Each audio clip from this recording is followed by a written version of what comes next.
শোনা যায় কিন্তু ছবি ভালো আসছে না। আচ্ছা আচ্ছা। আমি দেখি নেটে একটু সমস্যাও করতেছে আসলে, একটু নেট সমস্যা আছে। এখন কি শোনা যাচ্ছে? আমরা শুনতে পাচ্ছি সুন্দর, স্পষ্ট। শোনা যাচ্ছে, খুব ভালো শোনা যাচ্ছে। আচ্ছা, চেষ্টা করতেছি যেন ভালোভাবে আসলে সবকিছু করা যায়। আমি ধন্যবাদ দেই প্রভুকে যে অনেকদিন পরে প্রভু আবার অনুগ্রহ করে সুযোগ দিয়েছেন। আরো একবার এর মাঝখানে আমাকে বলেছিলেন উর্মিনাথ, আমার প্রিয় বোন, কিন্তু আমি তখন বাইরে ছিলাম রাস্তায়, যার জন্য আমি করতে পারিনি প্রচার। আর আজকে এই সুযোগ পেয়ে আমি ঈশ্বরকে ধন্যবাদ জানাই, আর উর্মিনাথ আমার প্রিয় বোনকে ধন্যবাদ জানাই। আর যারা আজকে দায়িত্ব রয়েছেন, আমি প্রত্যেককে প্রভু যীশু খ্রিস্টের শুভেচ্ছা জানাচ্ছি। আর আমার প্রচারের সঙ্গে অনেক কিছুই মিল দেখলাম গানের মধ্যে। জানি যে প্রভু আমার সঙ্গে আছেন আর আপনাদের সঙ্গে আছেন, আজকে যারা জুমের সঙ্গে যুক্ত হয়েছেন। অনেক কষ্ট হয়, তারপরেও তো আপনারা কত সুন্দর ডিসিপ্লিন, একটা শৃঙ্খলা মাফিক সবসময় জুমে থাকেন এবং ঈশ্বরের বাক্য শ্রবণ করেন, প্রার্থনার বিষয়ে জানানো হয় এখানে। খুব ভালো লাগে, আমার সত্যি ভালো লাগে। যদিও আমি সব দিক থেকে আমি আসলে পেরে উঠি না বলে অনেক জুমে আমি থাকতেও পারি না, সময়েরও তো একটা ব্যাপার আছে। তো আজকে আমি আসলে লোটের স্ত্রী নিয়ে কথা বলবো। আহ যদিও পুরাতন নিয়মে এই আদি পুস্তক 19 অধ্যায় 18 অধ্যায়, আমি সেখানে যাব না। ওখানে লোটের কথা এবং তার স্ত্রী তার পরিবারের কথা আছে। তবে আজকে আমার শাস্ত্রাংশ নূতন নিয়ম। তবে আমি লোটের স্ত্রীর বিষয়ে একটু বেশি বেশি ফোকাস দেব। এবং এই জগৎ সংসার যে যেভাবে আমরা শেষ হয়ে যাচ্ছি, শয়তান যেভাবে তেড়ে আসছে, জগৎ যেভাবে নষ্ট হতে যাচ্ছে হয়েছে, এর মধ্যে বিশ্বাসীরা কত কষ্ট করে আমরা দাঁড়িয়ে রয়েছি, সে বিষয়ে অনেক বিষয় আজকে এই প্রচারের মধ্যে রয়েছে। তো শাস্ত্র অংশ লোকলিখিত সুসমাচার 17 অধ্যায় 28 থেকে 37 পদ। লোকলিখিত সুসমাচার 17 অধ্যায় 28 থেকে 37 পদ আমি পাঠ করছি। লোকলিখিত সুসমাচার 17 অধ্যায় 28 থেকে 37 পদ। যিশু বলেছেন এই কথা। সেইরূপ লোটের সময় যেমন হইয়াছিল, লোকে ভোজন পান, ক্রয় বিক্রয়, বৃক্ষরোপণ ও গৃহ নির্মাণ করিত। কিন্তু যেদিন লোট সদম হইতে বাহির হইলেন, সেই দিন আকাশ হইতে অগ্নি ও গন্ধক বর্ষিয়া সকলকে বিনষ্ট করিল। মনুষ্যপুত্র যেদিন প্রকাশিত হইবেন, সেদিনও সেইরূপ হইবে। সেদিন যে কেহ ছাদের উপরে থাকিবে আর তাহার জিনিসপত্র ঘরে থাকিবে, সে তাহা লইবার জন্য নিচে না নামুক। আর তদ্রূপ যে কেহ ক্ষেত্রে থাকিবে, সেও পশ্চাতে ফিরিয়া না আইসুক। লোটের স্ত্রীকে স্মরণ করিও। যে কেহ আপন প্রাণ লাভ করিতে চেষ্টা করে, সে তাহা হারাইবে। আর যে কেহ প্রাণ হারায়, সে তাহা বাঁচাইবে। আমি তোমাদিগকে বলিতেছি, সেই রাত্রিতে দুইজন এক বিছানায় থাকিবে, তাহাদের একজনকে লওয়া যাইবে এবং অন্যজনকে ছাড়িয়া যাওয়া যাইবে। দুইটি স্ত্রীলোক একত্রে যাতা পিসিবে, তাহাদের একজনকে লওয়া যাইবে এবং অন্যজনকে ছাড়িয়া যাওয়া হইবে। তখন তার উত্তর করিয়া তাহাকে কহিলেন, হে প্রভু, কোথায়? তিনি তাহাদিগকে কহিলেন, যেখানে সব, সেখানেই শকুন জুটিবে। প্রার্থনা করি। স্বর্গের পিতা, এই তোমার জীবন্ত বাক্য যা তুমি আমাকে দিয়েছো, এবং আমি তোমাকে ধন্যবাদ দেই প্রভু যে তোমার অনুগ্রহ আমার সঙ্গে আছে। আর আমি বিশ্বাস করি যে এই জীবন্ত বাক্যের মধ্য দিয়ে আমরা প্রত্যেকে আরেকটিবার উজ্জীবিত হব। এই জগৎ সংসারে যেভাবে আমরা দৌড়াচ্ছি, প্রভু, আর তোমার ক্রুশের দিকে তাকিয়ে আমরা স্থির থাকবো, এবং এই জগতে থেকেও যেন জগতে থাকছি না, ঠিক এইভাবে যেন জীবনযাপন করতে পারি। আমাদের সেই শক্তি দাও। সকল মহিমা, গৌরব, সম্মান, সমাদর, প্রশংসা তোমায় জানাই না। প্রত্যেকটি ডিভাইসে সহায় থাকো। আমাদের ইলেকট্রিসিটি এবং প্রভু যিশু নেটওয়ার্ক সবকিছু তোমার নিয়ন্ত্রণে রাখো। আমাদের হৃদয় দ্বার খুলে দাও। সকল প্রশংসা তোমার, যিশু নামেই প্রার্থনা করি, আমেন। আজকে আমি বলেছিলাম যে লোটের স্ত্রীকে নিয়ে কথা বলবো। আহা, এখান থেকে নূতন নিয়ম থেকে আমি নিয়েছি। পুরাতন নিয়মে 19 অধ্যায়ও দু একটা পদ রয়েছে, সেখানে হয়তো যদি সময় হয় সেখানে যাব, নতুবা বলবো আমি। তো লোটের স্ত্রী, লোটের কথা বলতে হয়, তিনি অব্রাহামের ভাইপো বা ভাতিজা, যাই বলি না কেন। লোটের বাবার নাম হারন। লোট কিন্তু অব্রাহামের কাছ থেকে ঈশ্বরকে জেনেছিলেন। এবং তারপরে কোন একটা সময় আসলো যে তাদের দুইজনের পশুপালে একটু গন্ডগোল শুরু হলো বা ঝগড়া। আর তখন আব্রাহাম বললেন যে ভাইপো, তুমি তুমি একটা দিক বেছে নাও আর আমি একটা দিক বেছে নিই। আর তখন লোট কোথায় চলে গেলেন? তিনি সদমে চলে গেলেন, এবং ওই গমোরা শহরেও তার বিজনেস ছিল।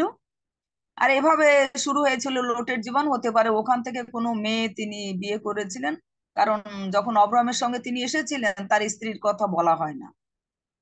তো তারপর আমরা দেখতে পাই যে সদম আর গমোরা, এই আদি পুস্তক 13 অধ্যায় 13 পদে লেখা রয়েছে যে সেখানে লোকেরা খুবই দুষ্টু ছিল, খুবই দুষ্টু, কিন্তু তেমন একটা শহরে লোট বাস করছিলেন।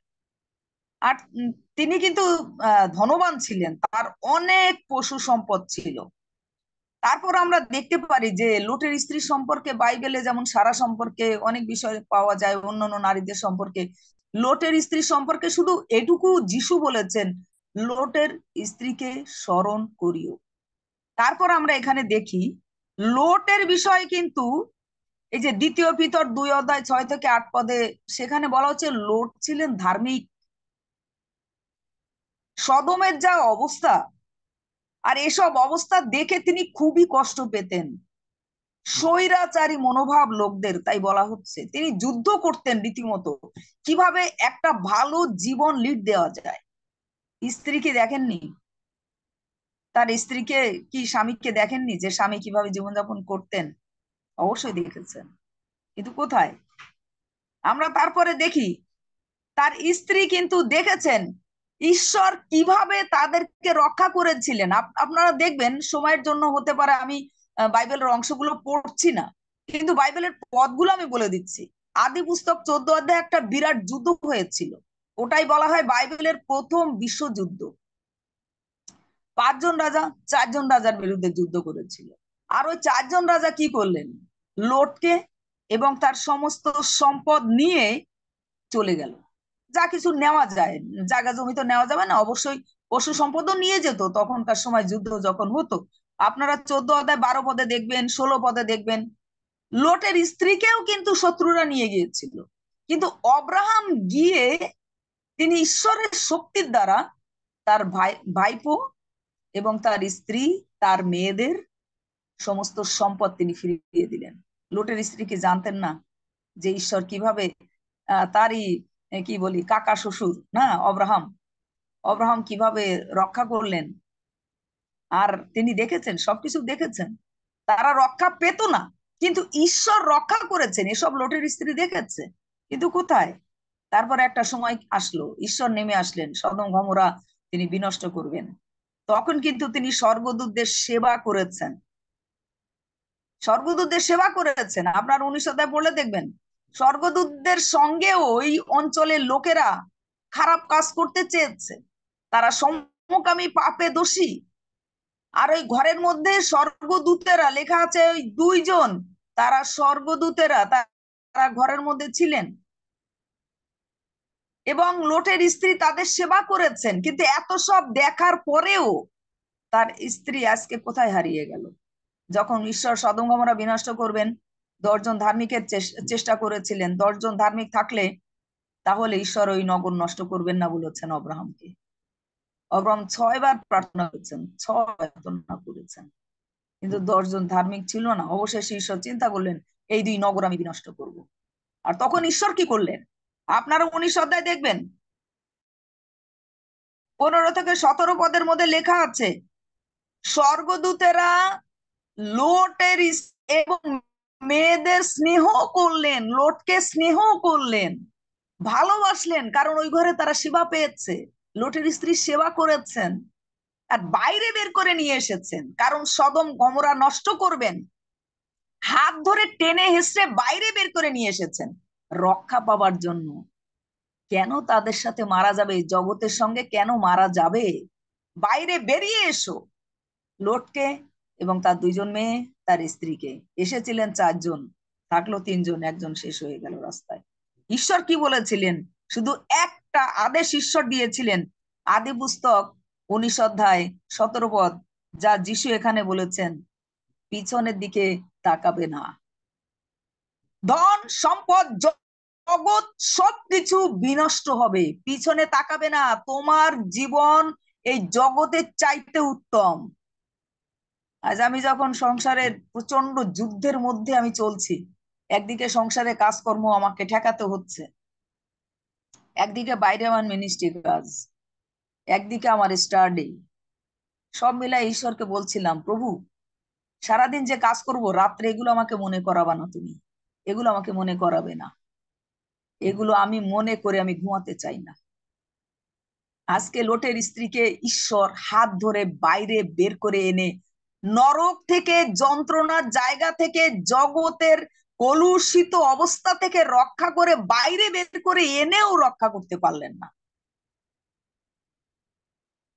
আজকে এত সুযোগ পাওয়ার পরেও তার স্বামী ধার্মিক বলা হচ্ছে, স্বর্গদূত গিয়েছেন তাদের ঘরে, রক্ষা করার জন্য টেনে হিস্টে বাইরে এনেছেন, শুধু একটা আদেশ দিয়েছিলেন, পিছনের দিকে তাকাবে না, রক্ষা করতে পারলেন না।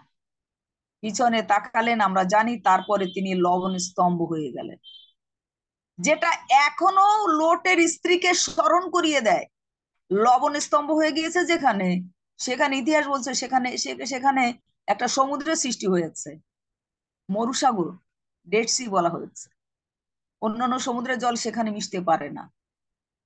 আমি একবার ডিসকভারি চ্যানেলে দেখেছিলাম যে একজন ব্যক্তিকে ধরে ওই লবণ সমুদ্রের মধ্যে টান দিয়ে অনেক মোটা একজন ব্যক্তিকে ফেলে দেওয়া হলো।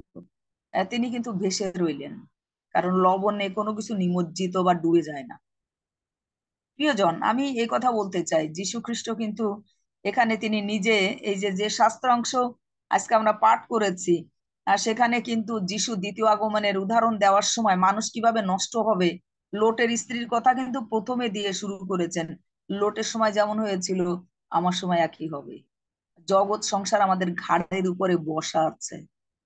প্রিয়জন, খুব কষ্ট করে আমাদের স্বর্গে ঢুকতে হবে। এই 14 অধ্যায় 22 পদে সাধু বলেছেন, খুব কষ্ট করে স্বর্গে যেতে হবে। কি পরিমাণ যুদ্ধ করছে এই সংসারের সঙ্গে, যিশু জানেন যে যা বলছি তা সত্য।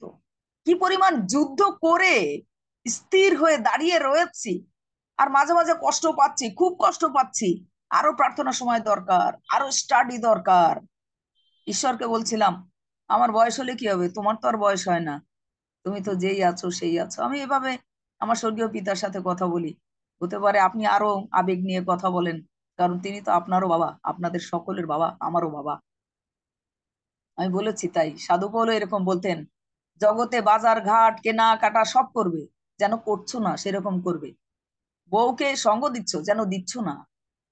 আপনারা দেখবেন এই 1 করিন্থীয়তে, এটা সম্ভবত এটা 11 অধ্যায়, এরকম লেখা আছে যে যেন বাজার ঘাট করছো কিন্তু করছো না, মানে ওর সঙ্গে তুমি নিজেকে মিলিয়ে ফেলবে না। যেমন লোটের স্ত্রী, তার পিছনে অনেক সম্পদ, অনেক সম্পদ, অনেক ধনবান তারা ছিলেন, ওই সমস্ত মায়া তিনি ত্যাগ করতে পারলেন না। এই জন্য সাধু পৌল বলেছেন, জগতে বাজারঘাট করছো, খাওয়া দাওয়া করছো, আনন্দ ফুর্তি করছো, জগতের জিনিস ব্যবহার করছো, কিন্তু যেন করছো না, এইভাবে যেন জীবন যাপন করতে পারো। প্রিয়জন, আজকে আমরা আশেপাশে তাকালে দেখতে পারি জগৎটা কেমন করে আমাদের মাথার উপরে চেপে বসে আছে। বিশেষ করে মোবাইলের অ্যাট্রাকশন যে কিভাবে আমাদের শেষ করছে। ঈশ্বরকে ধন্যবাদ দেই, ডিভাইসের মধ্য দিয়ে তো কথা বলছি, কিন্তু শয়তান এই ডিভাইসটাকে কিভাবে ব্যবহার করছে একবার ভাবুন। আর আমাদেরকে ওই ফাঁদে পা দিয়ে আমাদের কিভাবে নষ্ট করছে। এবং যিশু যে কথা বলেছেন, আমার ওই দিনে ছাদের উপরে, যে ছাদের উপরে থাকবে জিনিসপত্র নিতে, নিচে নামবে না, যেখানে আছো ওখান থেকে আমার সঙ্গে মিলিত হও।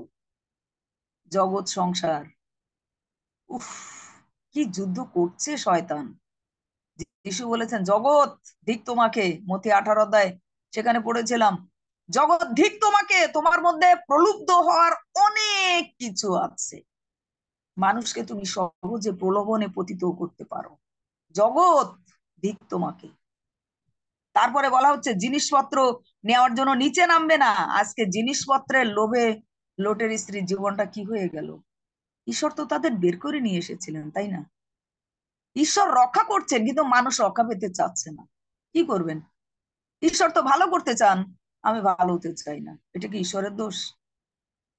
এটা কি ঈশ্বরের দোষ? তারপরে বলা হচ্ছে কি, তারপরে যে খেতে থাকবে সে পিছনে না আসুক। লোটের স্ত্রীকে স্মরণ করো। যে কেউ নিজের প্রাণ লাভ করে চেষ্টা করে সে তা হারিয়ে ফেলবে। আমি আমি আমি আমি আমি এরকম যে করবে সবকিছু শেষ হয়ে যাবে। তারপরে প্রভু বলেছেন দুইজন এক বিছানায় থাকবে, প্রিয়তম স্বামী স্ত্রী। ভয় লাগে, অনেক সময় ভাবি তাই। লোটের স্ত্রী দুজন তো একসঙ্গেই ছিলেন, তাই না? তারা তো একসঙ্গে এই জীবনটা যাপন করছিলেন, সদমে ছিলেন, বেশ ভালোই ধন সম্পদ অর্থতে একেবারে পরিপূর্ণ ছিলেন। লোট ধার্মিক ছিলেন, কিন্তু স্ত্রী ধার্মিক স্বামীর কাছ থেকে কিছু শেখেনি, কিছুই করতে পারলেন না। লোট পিছনে তাকাননি, তাকিয়েছিলেন তার স্ত্রী। দুইজন এক বিছানায় থাকবে, একজনকে নেওয়া যাবে, আরেকজনকে ছেড়ে দেওয়া হবে। সুতরাং জগতে স্বামী স্ত্রী এই যে নাতি পুতি সব আছে, ঈশ্বর বলছেন ওগুলো কি তোমার? ওগুলো তোমার না। আমি শুধু তোমার আর তুমি আমার। আমি এরকম, আমি খুব আনন্দ পাই। আসলে তো আমার কেউ না, আমি তো একা এসেছিলাম, যাবো তো একা। এই মায়ার সংসারে একা থাকা যায় না বলে ঈশ্বর স্বামী দিয়েছেন, সন্তান নাতিপুতি দিয়েছেন। আসলে কি এগুলো আমার? আমার না তো। এগুলো চিন্তা করে খুব ভালো লাগে আমার। উফ, আমি আমার আমার আমার প্রভু, আমি তার। কারণ তিনি আমাকে তৈরি করেছেন, তার নিঃশ্বাস আমার নাকের আগায়, তার আত্মা আমার ভিতরে। ও, কি আনন্দ! এগুলো চিন্তা করলে আমার অনেক ভালো লাগে। খুব কষ্ট করে নিজেকে ডিসিপ্লিনে চালাচ্ছি। প্রিয়জন, আজকে যারা ঈশ্বরের বাক্য শুনছেন, আমি আবার ওই কথা বলি। এক দাদা বলেছিলেন আরেকটু নিজেকে উত্তপ্ত করতে চাই। হ্যাঁ, আজকের বাক্য দ্বারা আপনি উত্তপ্ত হতে পারেন, চিন্তা নেই, আপনি উত্তপ্ত হতে পারেন দাদা। একজন জাতা পিষবে, একজনকে নেওয়া যাবে। দুইজন স্ত্রী লোক একসাথে জাতা পিষবে, আরেকজনকে ছেড়ে চলে যাওয়া হবে। লোটের স্ত্রীকে ছেড়ে চলে যাওয়া হয়েছে, সে ওখানেই রয়েছে। লোট আর তার দুই মেয়ে অন্য জায়গা পাহাড়ি এলাকায় চলে গেল। প্রিয়জন, তাই আজকে আমি এই কথা বলতে চাই, প্রভু যীশু খ্রিস্ট দেখবেন এই লুক লিখিত সুসমাচার 21 অধ্যায় যীশু বলেছেন শেষের সময়ের ঘটনা, সাবধান থাকো। জগৎ সংসার দ্বারাই মানুষ নষ্ট হবে। হ্যাঁ, এই যে 21 অধ্যায় আমার বের করা রয়েছে, এখানে যীশু বলছেন, 21 অধ্যায় এখানে এই অংশে যীশু বলছেন কিন্তু আপনাদের বিষয় সাবধান থেকো। 21 অধ্যায় 34 পদে, নিজের বিষয় সাবধান থাকো। লোটের স্ত্রী নিজের বিষয় সাবধান হয়নি, শেষ হয়ে গিয়েছে। এই শেষ সময় তোমার জীবন একেবারে এলোমেলো হয়ে যাবে, নেশাগ্রস্ত হয়ে যাবে। অনেক কিছুর নেশা, আমরা শুধু সিগারেট মদ গাঁজার নেশার কথা বলি, আরো কত নেশা আছে। তুমি শেষ হবে 34 পদে আছে ভোগ পীড়া মত্ততা, ওসব নিয়ে তুমি মাতালের মতো হয়ে যাবে। এই জগৎ সংসার তোমাকে মাতাল বানাবে। তারপর কি হবে? তুমি শেষ হবে জীবিকার চিন্তা, আরো পয়সা, আরো উপরে, আরো বিল্ডিং, আরো বাড়ি। আমাদের একটা ছোট বাড়ি আছে, ঈশ্বর দিয়েছেন আসলে। যখন আমরা বাড়িটা তৈরি করেছিলাম, আমার শ্বশুর শাশুড়ির জন্য তৈরি করেছিলাম। এখন ওই সেই বাড়িতে আমি আসলে থাকি নাই। আমাদের পরিবারের আমার ছেলেমেয়েরা কেউ তেমন আমরা থাকিও না। কিন্তু যখন আমাদের 4 তলা তৈরি হচ্ছিল, তখন আমি বললাম যে এই 4 তলা ঈশ্বরের গৌরবের জন্য ব্যবহৃত হবে। আমি থাকি বা না থাকি, আমার প্রভুর কাজের জন্য। এটা আমার ইচ্ছা। আমার স্বামীকে বললাম, বাচ্চাদের বললাম, এটা প্রভুর কাজের জন্য আমরা দেই। প্রভু আমাদের অনেক দিয়েছেন। আর না আমি করতে থাকলে শুধু কামড়া কামড়ি শুরু হবে। এখন যখন দেখি সেখানে প্রভুর লোকেরা গান করে, প্রশংসা করে, মিটিং হয়, সেমিনার হয়, বাইবেল স্কুল হয়, ভালো লাগে। ঈশ্বর বলছেন, যিশু বলছেন জীবিকা তোমাকে ধ্বংস করবে। হঠাৎ সেই দিন আসবে, যেমন লোটের স্ত্রী টের পাননি, আজকে তিনি লবণ স্তম্ভ হয়ে যাবেন। ও হঠাৎ আসবে। প্রার্থনা করো। এ থেকে আমরা আসলে সলিউশনটা কোথায়, সমাধান কি? প্রার্থনা করলে অনেক বড় বড় বিপর্যয় পাড়ি দিতে পারবো। এই কথা বলে যিশু নিজে জৈতুন পাহাড়ে চলে গেলেন প্রার্থনার জন্য। তাই প্রিয়জন, আজকে আমরা এখানে যারা জুমে, আমি দেখেছি যে কতজন দেখলাম আমি, হ্যাঁ 18 জন রয়েছেন। আজকে আমরা যারা রয়েছি, আমাদের প্রত্যেকের জীবন দেখুন যে কোথায় ছিলেন, ঠিক আছেন তো? লোটের স্ত্রীকে ঈশ্বর বলেছিলেন পিছনে তাকাবে না, কিন্তু তুমি একেবারে শেষ হবে। এই জগৎ জগৎ সংসার সংসার ধন ধন করে তুমি শেষ হয়ে যাবে, কিন্তু পিছনে তাকাবে না। পিছনে তাকিয়েছে, ছোট্ট একটা আদেশ পালন করতে পারেনি। আজকে আমরা নিজেদের বিচার নিজেরা করি, কোথায় আছি? আত্মিক জীবনের কি ডিমোশন হয়েছে, নাকি প্রমোশন হচ্ছে, নাকি আরো ভালো খ্রিস্টান হচ্ছি প্রতিদিন?